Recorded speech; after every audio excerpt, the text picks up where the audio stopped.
महत्त्वाची घडामोड नसरापूर प्रकरणात आरोपी भीमराव कांबळे याला दोषी ठरवण्यात आलेला आहे। सध्या सुनावणी सुरू आहे आणि युक्तिवाद संपलेला आहे। तूच सांग नेमकी काय तुला शिक्षा व्हावी। कोर्टामध्ये न्यायाधीशांनी आरोपीलाच हा प्रश्न विचारलेला आहे।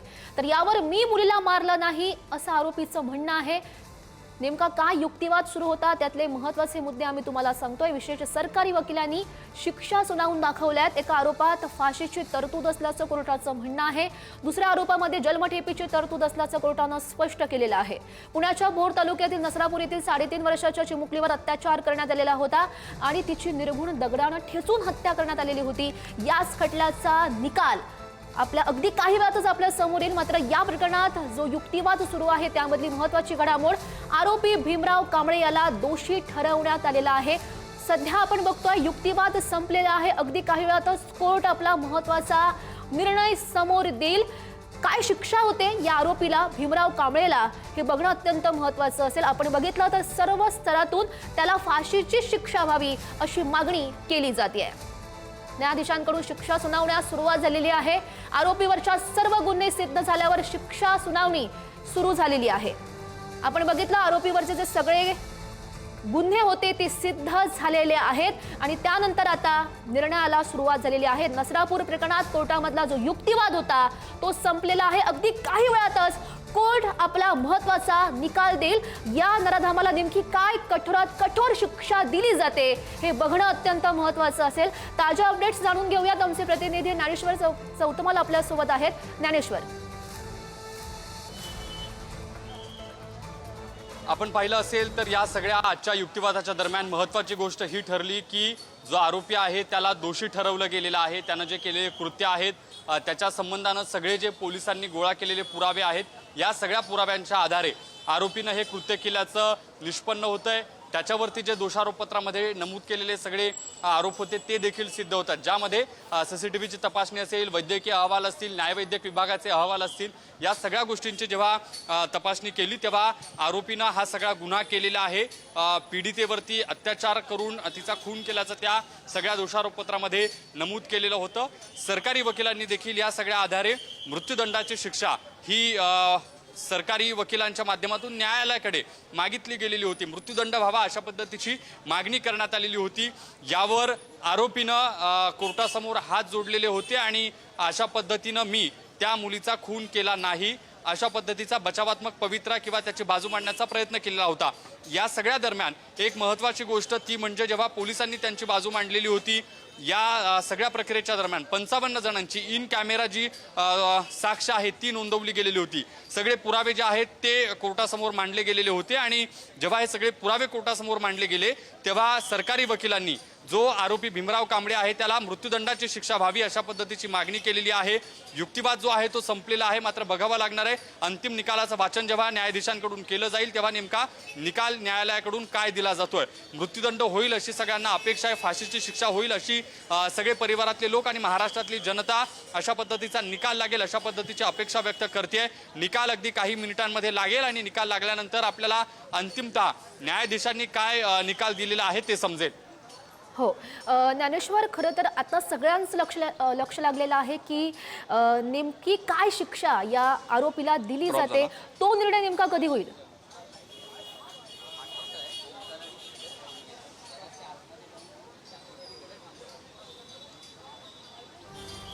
ड्रॉप झाला फोन, ते हेडफोन।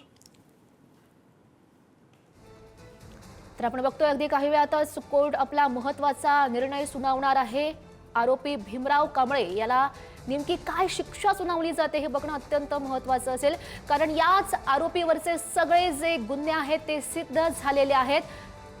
तर पुन्हा एकदा मी ज्ञानेश्वर चौतमाल यांच्याकडे जाते। ज्ञानेश्वर, आपण बघतोय नेमका कधी निर्णय समोर येईल?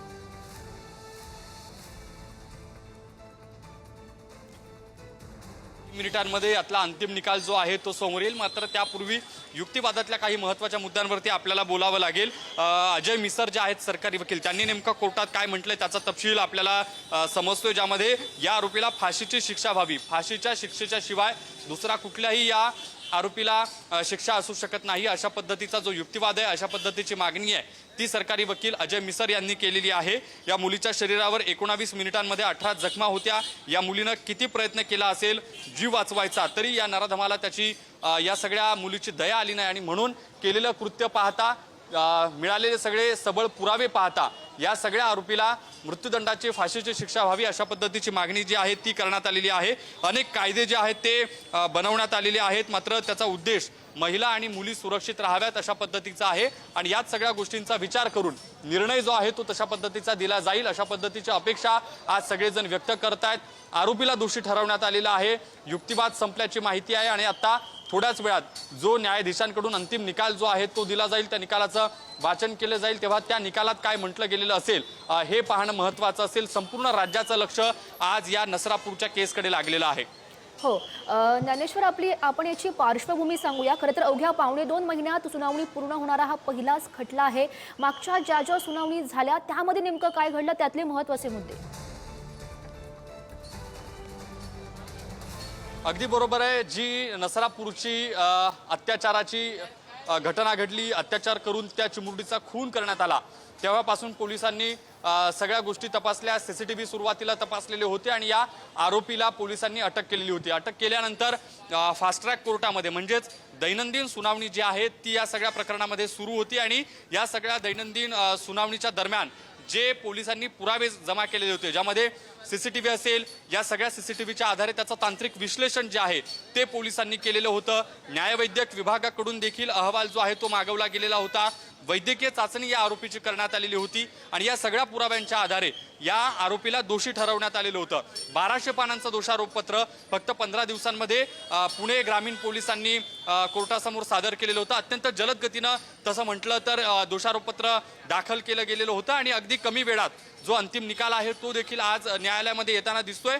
मुख्यमंत्री देवेंद्र फडणवीस यांनी देखील जे पुणे ग्रामीणचे एसपी आहेत त्यांना विशेष सूचना दिलेल्या होत्या आणि एकूण महाराष्ट्रभर जी संतापाची लाट आपण पाहत होतो, या सगळ्या गोष्टींचा जर आढावा घेतला तर त्यात पोलिसांची देखील विशेष कामगिरी आणि या सगळ्या घटना जेव्हा अंतिम टप्प्यात येत आहेत तेव्हा दोषारोपपत्र दाखल झाल्यानंतर आज जेव्हा अंतिम निकालाचं वाचन या ठिकाणी केलं जात आहे, तेव्हा सरकारी वकिलांकडून देखील पहिल्या दिवशी ज्या पद्धतीनं मागणी केलेली होती की या आरोपीला फाशीची शिक्षा झाली पाहिजे, तीच मागणी सरकारी वकील आजही करतात। कारण यापूर्वी देखील आरोपीनं अशा पद्धतीची कृत्य केलेली आहेत आणि आता अशा पद्धतीने हे जे कृत्य केल्याचं समोर येत आहे, यात सगळे गुन्हे सिद्ध होताना आपल्याला बघायला मिळतात, तेव्हा या आरोपीला फाशीची शिक्षाच दिली पाहिजे।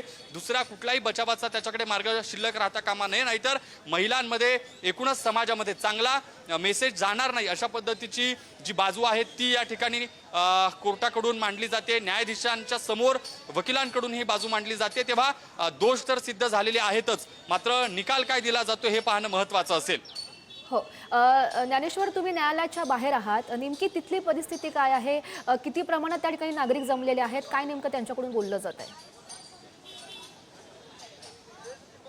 आपण आता न्यायालयाच्या बाहेर आहोत। न्यायालयाच्या बाहेर जर आपण बघितलं, दाखवायला हरकत नाही, माध्यमकर्मींची देखील या सगळ्या न्यायालयाच्या बाहेर आज गर्दी आहे, कारण संपूर्ण राज्याला आज निकाल काय येतोय हे बघायचं आहे आणि हेच दाखवण्यासाठी मोठ्या प्रमाणात पुणे शहराच्या बाहेर आणि सगळी जी माध्यमकर्मींची गर्दी आहे ती या ठिकाणी आहे। पोलिसांचा फौजफाटा सकाळपासून आपल्याला या ठिकाणी बघायला मिळत होता। कुठल्याही पद्धतीची गर्दी पोलिसांनी या ठिकाणी करू दिलेली नाही, कारण जी संतप्त उद्रेकाची भावना आहे ती आपल्याला या ठिकाणी बघायला मिळते। कोर्टाच्या बाहेर विशेष पोलिसांचा बंदोबस्त आज सकाळपासून होता। पोलिसांची अधिकची कुमक देखील आपल्याला या ठिकाणी मिळते। पोलिसांच्या ज्या व्हॅन आहेत त्या या ठिकाणी आहेत। कोर्टाच्या चारही बाजूंना मोठा पोलिसांचा बंदोबस्त आहे। लोकांना या ठिकाणी थांबू दिलं जात नाही, कारण जर निकाल आला प्रकरणाचा अगदी काही वेळातच निकाल समोर येईल। कोर्ट नेमका काय निर्णय देत आहे, काय शिक्षा सुनावली जाते या नराधमाला, हे बघणं अत्यंत महत्त्वाचं असेल। ज्ञानेश्वर, तुम्ही या सगळ्या घडामोडींवर असंच लक्ष ठेवून राहा। तुर्तास